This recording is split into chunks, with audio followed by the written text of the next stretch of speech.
তাহলে নবীর সঙ্গে ভালোবাসা দেখাতে গেলে আপনার জান্নাত অনেক কোয়ালিটি জান্নাত আছে, তার মধ্যে যে জায়গাতে নবীরা হবে তার কোয়ালিটি কি হতে পারে, সেই জায়গাতে সেই কোয়ালিটির জান্নাতে থাকবে কে, যারা নবীকে ভালোবাসে। আল্লাহর সাথে ভালোবাসা দেখাতে গেলে নবীকে ভালোবাসা লাগবে। সুতরাং আল্লাহর নবী ইসলামে বলছেন, যারা আল্লাহকে ভালোবাসে, যারা আল্লাহকে ভালোবাসে, ইহকালে বন্ধুত্ব লাগে আল্লাহর জন্য। যখন নামাজের সময় হয়ে যায় তখন নামাজ পড়তে যায়, যাকাত দিতে যায়, কোন জায়গাতে আল্লাহ এবং আল্লাহর রাসূলের কথা হয় সেই জায়গাতে চলে যায়। সেই মসজিদে হোক বা মাদ্রাসাতে হোক, জালসাগুলোতে হোক বা বাইরে লুকিয়ে হোক না কেন, সেই জায়গাতে আল্লাহ এবং আল্লাহর রাসূলের কথা হয় সেই জায়গাতে যদি যাওয়া যায় তাহলে আল্লাহ রাব্বুল আলামিন খুব ভালোবাসেন।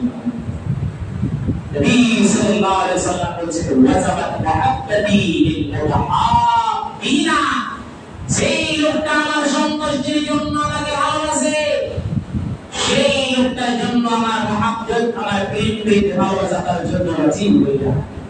সেই লোকটা কোন মজলিসে আল্লাহ এবং নবীর কথা হয়, সেই লোকটা যদি আসে শুনে আমার জন্য তার জন্য আমার মুহাব্বত ওয়াজিব হয়ে যায়।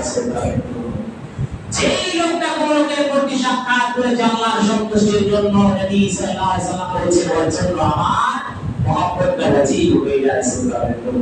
যেই লোকটা নবী সাল্লাল্লাহু আলাইহি ওয়াসাল্লাম বলেছেন মুতাবাযিলিনা ফিয়া, সেই লোকটা আল্লাহ এবং আল্লাহর রাসূলের জন্য খরচ করে, দান করে, খায়রাত করে, সেই লোকটার প্রতি আমার মুহাব্বত ওয়াজিব হয়ে যায়। সুবহানাল্লাহ।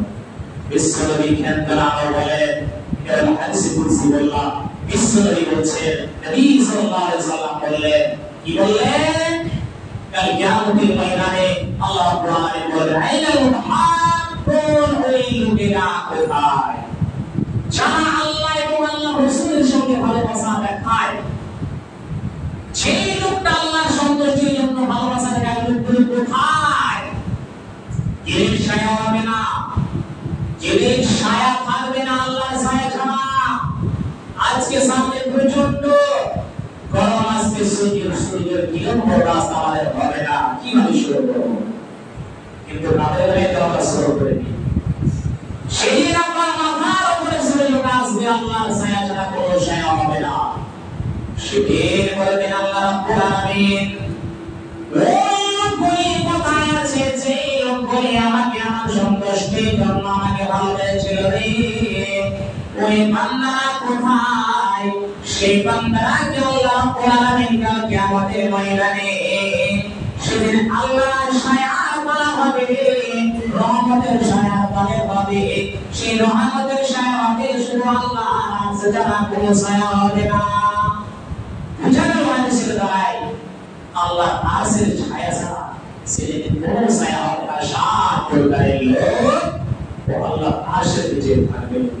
তার মধ্যে একটি লোক হলো কি, সেই লোকটা আল্লাহর খাতিরে প্রেম প্রীতি ভালোবাসা ইহকালে রাখবে, সেই লোকটাকে আল্লাহ রাব্বুল আলামিন আল্লাহর আরশের নিচে জায়গা দিবে।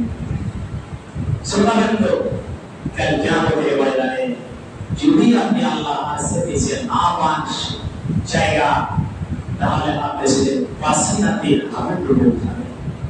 কেউ তো সাবার কাটবে, এইভাবে নইলে সাদা কাটে, আপনার পায়ের নিচে একটু হয়ে যাবে, নদী হয়ে যাবে, পাসিনা হয়ে হয়ে আমল